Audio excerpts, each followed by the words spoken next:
At midnight, the world screams. Fireworks tear through the sky, glasses clink in a frantic rhythm, and strangers hug in a desperate hunt for collective joy.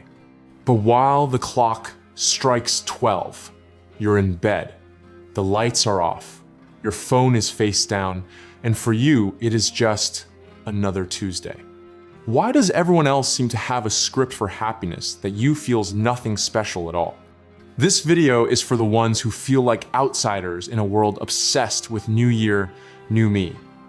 It is for the exhausted, the lonely, the grieving, and the realistic.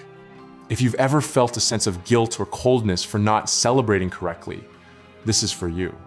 We're going to explore why your brain chooses neutrality over noise, and why treating tonight like a normal day might actually be the most honest thing you've ever done.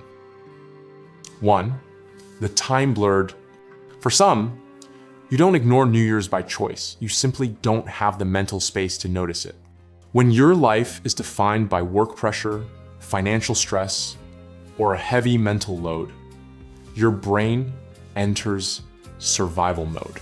In this state, time becomes functional, not emotional. Days blend into weeks, and weeks into months. Reflection requires a mental luxury that you currently cannot afford. You aren't being ungrateful or bitter.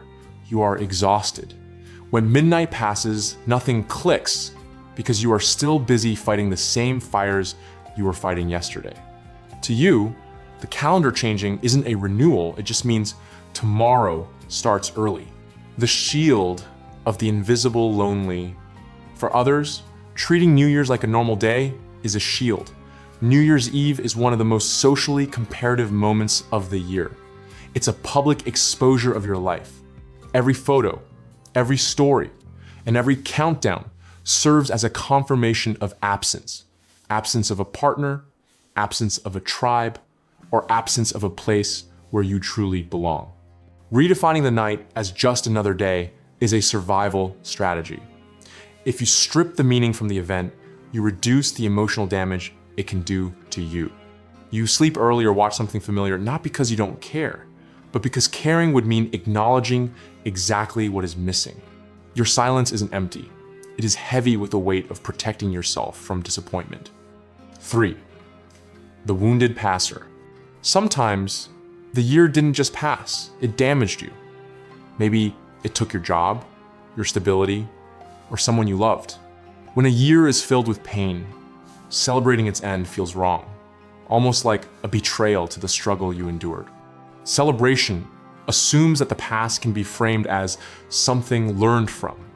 But for the wounded, the pain hasn't settled yet.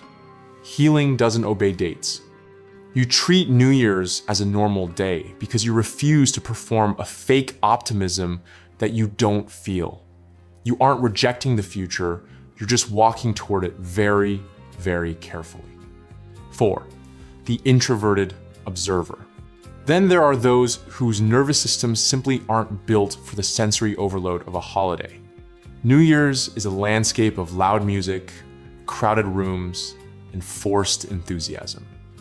For you, this isn't joy, it's an energy drain. You don't need the calendar to tell you when to reflect. You're already doing that every single day. Your growth is subtle and internal. While others reset loudly with resolutions they may never keep, you evolve privately. Your progress doesn't look like fireworks, it looks like clarity. It is time to stop apologizing for your relationship with time.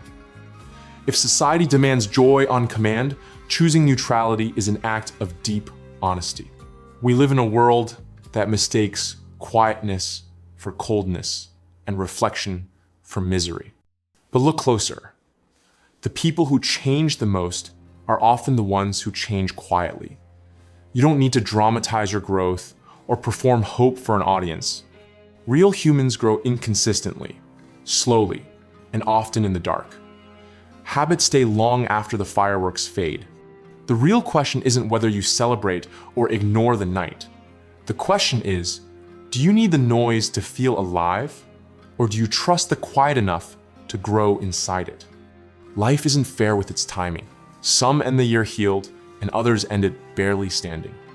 Wherever you are tonight, whether you're holding a glass or just holding on, know that you are human.